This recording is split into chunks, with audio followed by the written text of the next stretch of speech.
Oke, Assalamualaikum warahmatullahi wabarakatuh. Balik lagi kita pertemuan ke tiga, pertemuan tiga. Oke, udah 3 kali bertemu. Minggu depan udah puasa loh, nggak berasa. 3, proses perencanaan media. Oke, menentukan target konsumen, menentukan tujuan marketing, perencanaan media, strategi pemilihan media. Oke, jangan lupa kalau yang mau nanya-nanya di Google Classroom. Jadi di Google Classroom kan gue update nih. Nah di bawahnya kan ada komen. Nah pertanyaan kalian taruh di sana. Ya biar kedetek, biar terrecord semua kegiatan kita. Jadi mau kalian taruh sana semua pertanyaan setiap mau kasih pertanyaan. Oke, bebas sana sana. Habis itu Google Meet jam 1 biasanya pas mata kuliah gue buka sampai selesai. Silahkan mau ngobrol, mau nanya di mana di apa aja di sana boleh. Oke, tujuan media. Tujuan media menggambarkan apa yang ingin dicapai suatu perusahaan berkenaan dengan penyampaian pesan suatu merek produk. Tujuan komunikasi masalah menjelaskan apa yang diinginkan perusahaan atas pikiran, perasaan, dan tindakan konsumen terhadap produk perusahaan. Jadi ini kalian membuat media tujuannya adalah seperti ini. Jadi menjelaskan produk-produk yang apa ya, yang apa ada ya, yang ada apa, yang apa aja, yang apa aja yang ada di perusahaan itu sendiri. Nah, dari situlah bisa kita kasih keluar ke calon konsumen. Ini produk yang kita punya loh. Kalian tertarik apa enggak? Nah, disitulah tujuan dari media. Analisa situasi diperlukan dalam menentukan tujuan pemasaran dan tujuan komunikasi, dan untuk mencapai tujuan komunikasi diperlukan tujuan media. Hanya saja dapat dicapai setelah melakukan analisa situasi. Dengan demikian, tujuan media direncanakan dan disiapkan untuk mencapai tujuan dan komunikasi tujuan pemasaran. Tujuan media adalah sasaran bagi program media harus dibatasi konsumen mencapai suatu strategi media. Jadi, sebelum kalian ngebuat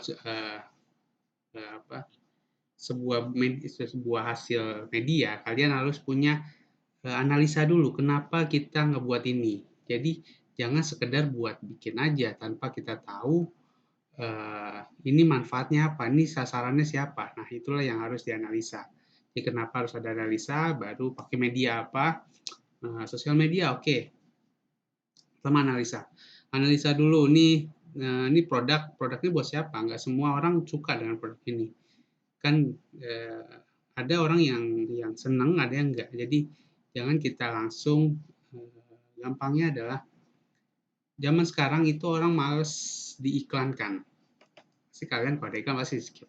Dan males. Nah, caranya itu seperti apa? Nah, itu adalah soft selling dengan cara ya dia nggak jualan secara langsung, tapi ngasih tahu dikasih dulu biasanya tuh di Instagram atau di TikTok tuh kelucuan-kelucuannya dulu baru di akhir ada iklannya. Nah, seperti itulah analisa-analisa yang harus dilakukan. Medianya seperti apa, habis itu warnanya, itu harus konsepnya dari awal sampai akhir itu harus ada, harus jelas.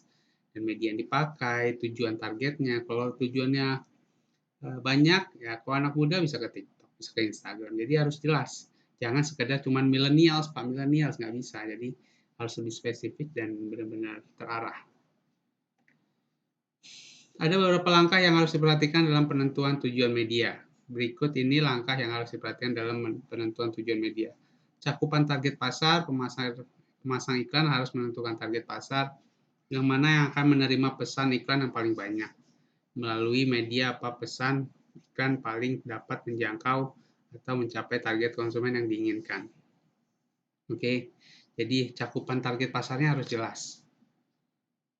Capai targetnya seperti apa dan konsumen yang kita inginkan itu seperti apa. Jadi harus tepat sasaran, cakupan target pasar. Jangkauan reach, banyaknya khalayak sasaran dapat dicapai dalam satu rencana media. Perencanaan media harus memilih antara mengutamakan jangkauan atau frekuensi ketika menempatkan iklannya di media massa.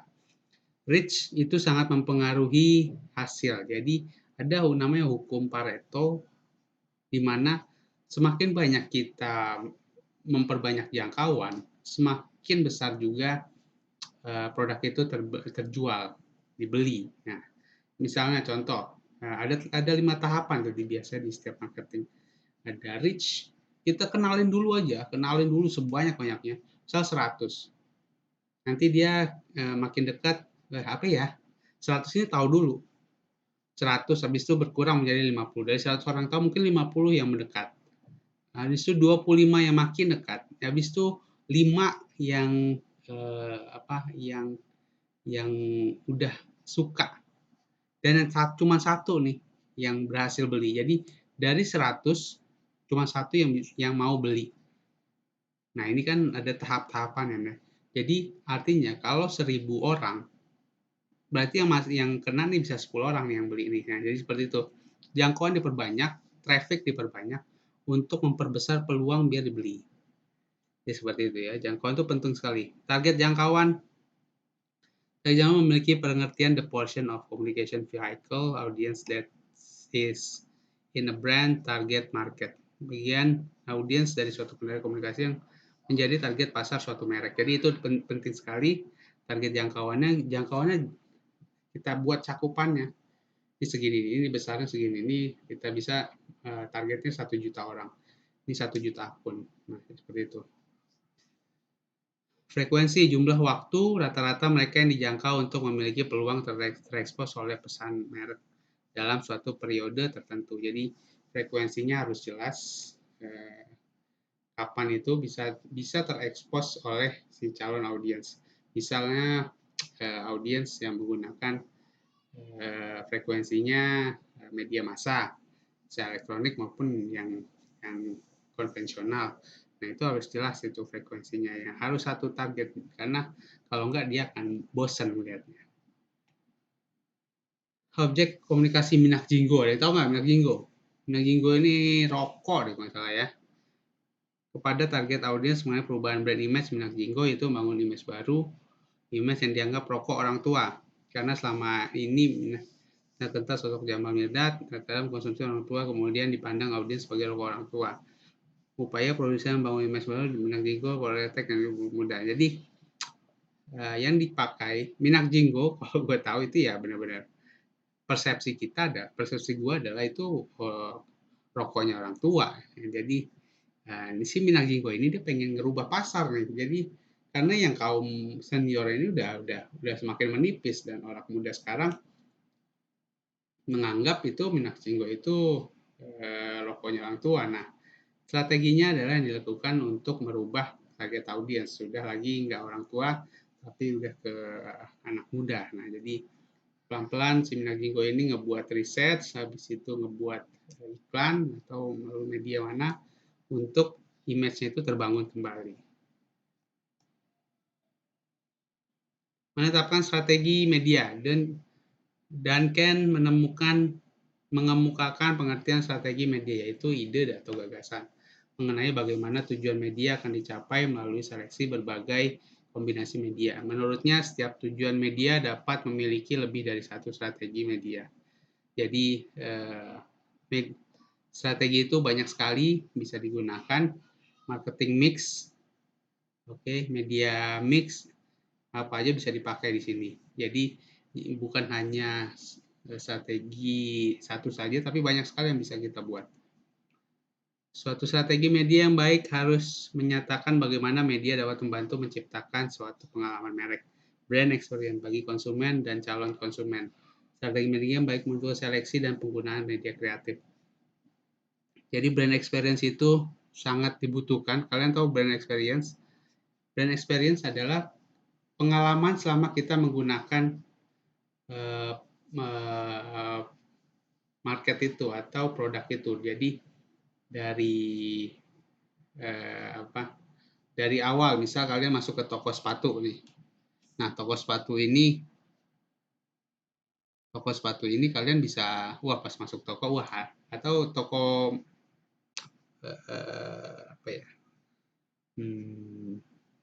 toko roti, Jeko lah, Britok. Pada saat kalian datang itu pasti aroma udah ketahuan nih. Aromanya enak, jadi roti nih. Nah, pas itu masuklah ke beli beli, milih kue. Nah di sini brand experience. Jadi pas pas pas beli, pengalamannya, masukin menunya, itu cara pembayarannya, sapa sapa audiensnya, sapa konsumennya. Nah, itulah brand experience. Itu ada pengalamannya. Ada pengalamannya dan itu ya yang ngebentuk sebuah persepsi bagi sebuah konsumen, dari seorang konsumen. Jadi itu harus dibuat kalian bisa merasakan brand experience-nya tanpa kalian sadari, itu ada ilmunya. Pada saat beli, pada saat masuk toko, pada saat memilih, pada saat membeli, pada saat makan, pada saat minum, packaging, semua itu dirasakan. Brand experience. Dalam hal ini yang perlu diperhatikan yaitu media yang digunakan dan banyak. Waktu terbaik menjangkau konsumen. Konsentrasi media yang diperlukan dalam bauran media. Penjadwalan media yang tepat dari aspek kreatif, dan terakhir perhitungan biaya iklannya. Contoh menggunakan above the line, media lini di atas khususnya. Jadi ada above the line, ada below the line. Above the line itu di atas, below the line itu di atas, di bawah. Nah, above the line itu elektronik, TV, habis itu radio, pokoknya yang sebuah elektronik lah. Below the line, poster, point sale atau brosur, nah itu harus ada juga.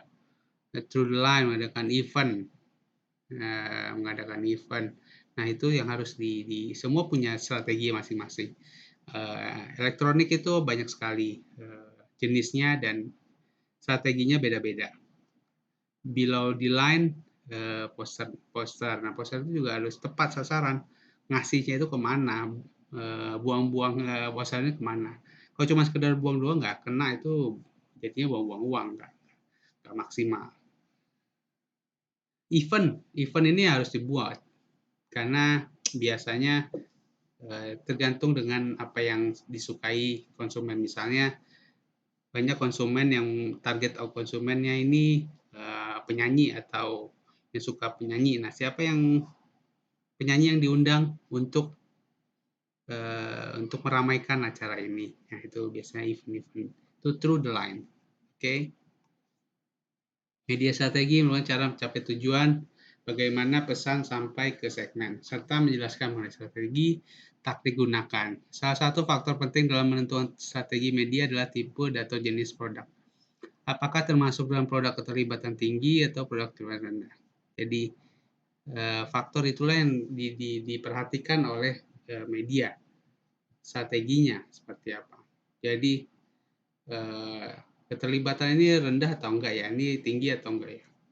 Jadi harus diseleksi dulu mana yang mempengaruhi. Semua ada strateginya, jangan asal ngebuat-buat tanpa ada strategi dan hasilnya ya biasa aja. Kadang makan ada yang nanya, pasti udah bikin strategi, udah bikin konten tapi kok nggak kena, ya kalian nggak pas gitu, nggak pas dalam menyesuaikannya. Banyakkan produk yang kita beli sehari-hari adalah produk dengan keterlibatan rendah, low involvement product, yang kurang penting di mata kita. Tiap melalui tahap-tahap pencarian informasi dan pengambilan keputusan rumit. Nah itu nggak bisa itu. Kalau rumit-rumit, apalagi zaman sekarang, anak muda sekarang itu malas yang dengan kerumitan. Semakin simpel mereka semakin suka. Terlibatan tinggi, high involvement, jadi memerlukan beberapa pertimbangan dalam memutuskan membeli produk seperti produk elektronik, properti, kendaraan. Nah, biasanya barang-barang mahal itu kalian akan semakin sulit kalian memutuskannya karena memikirkan misalnya beli motor nih, aduh berapa cc ya, aduh nih kalau ngeluarin uang segini worth it nggak ya, aduh gayanya seperti apa ya, aduh bannya seperti apa ya. Nah keterlibatan ini sangat tinggi karena kalian cuma mungkin sekali beli motor atau sekali beli rumah, jadi memastikan semua itu sesuai dengan kemauan kalian. Nah jadi harus secara detail dan bisa menjawab keinginan konsumen. Dengan mengetahui hal ini akan memudahkan dalam menentukan media apa saja yang efektif, apa saja yang tepat. Kemudian perencana media mesti tahu karakteristik, deliver reach, frekuensi yang dapat tujuan periklanan perusahaan sesuai dengan target audiens tuju, sehingga dapat mewujudkan keinginan dan harapan klien. Delivery penyampaiannya, bahasanya biar lebih mudah dimengerti oleh audiens, klien, itu harus juga dipahami dalam memberikan delivery-nya, deliver reach-nya, delivery kontennya. Pada saat kalian menggunakan bahasa yang ribet habis itu atau terlalu simpel, orang nggak akan dapat maksudnya itu. Oke, 20 menit nih. 15 menit, oke. Jadi itu aja, bukan itu aja, itu materinya. Contoh memperlihatkan iklan pada media yang dipilih. Menentukan target konsumen, tujuan perencanaan media.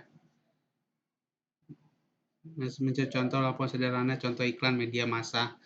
Jadi kita lihat, kita bisa cari-cari di sini. Iklan Oreo. Iklan Oreo.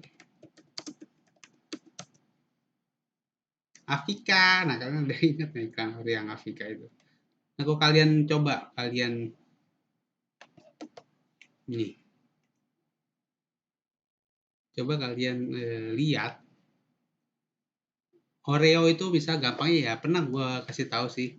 Brand Oreo itu kalau kalian manusiakan itu seperti apa sih? Pasti kalian akan menjawab ya anak kecil, masih teenager yang lucu.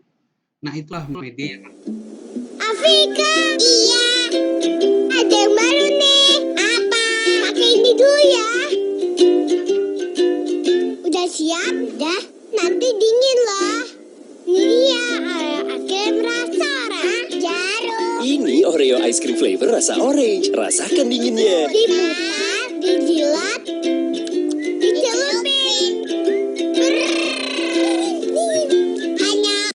Nah, jadi jenis pada saat kalian melihat ini kan Oreo itu identik dengan anak kecil atau remaja lah yang ceria gitu. Jadi itu kan semua peran media dan peran analisis untuk membuat sebuah iklan ini tersampaikan. Nah, jadi pemilihan karakter, pemilihan orang, bahasa yang digunakan, habis itu tulis apa, ngomongnya seperti apa. Nah, itu sangat menentukan. Jadi kalau kalian hanya ngelihat cuman gitu aja kurang tepat. Maksudnya banyak sekali faktor-faktor yang bisa kalian pergunakan pada saat ngebilih atau bikin iklannya. Oke, bikin iklannya seperti apa, habis itu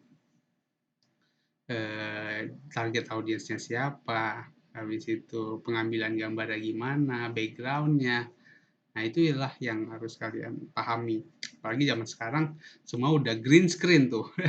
Apa aja di green screen kan. Jadi jangan, dunia media semakin kreatif sekarang, apalagi kalian misalnya nih mata itu ya kelasnya MKV ya. Jadi kalian harus melihat hal itu, jangan sekedar cuman penikmat, tapi kalian buat sendiri konsep yang baru yang bisa dipraktekkan di dunia nyata. Jadi kalian kan jago-jago nih yang bikin film kan, short movie. Jadi harus kalian tahu gimana pada saat iklan-iklan itu dibuat gitu. Jadi terkonsep. Jadi kalian kan pernah ikut bikin film nih, short movie. Nah, jadi harus kalian pahami gimana cara ngebuatnya, target audiensnya gimana, angle kameranya gimana. Nah, itu sangat dibutuhkan. Creative thinking apalagi itu sangat dibutuhkan. Oke. Nanti kalau ditanya-tanya langsung di sini. Dan sih harapan gue adalah kalian bikin sebuah karya ya. Masih udah gue lihat udah ada Pak Kripto ngasihnya. Jadi diperbanyak lagi buat kalian bahan portofolio. Jadi kalian tuh punya pengalaman yang lebih dan kalian punya banyak pengalaman itu. Punya bikin karya dan pada saat orang pengen nge-hire kalian tuh udah punya karya. Di situ tujuan kita, tujuan Pak Kripto, kuliah, yang lainnya. Itu semua di sana. Jadi perbanyak aja latihannya bikin karya. Oke. Makasih banyak.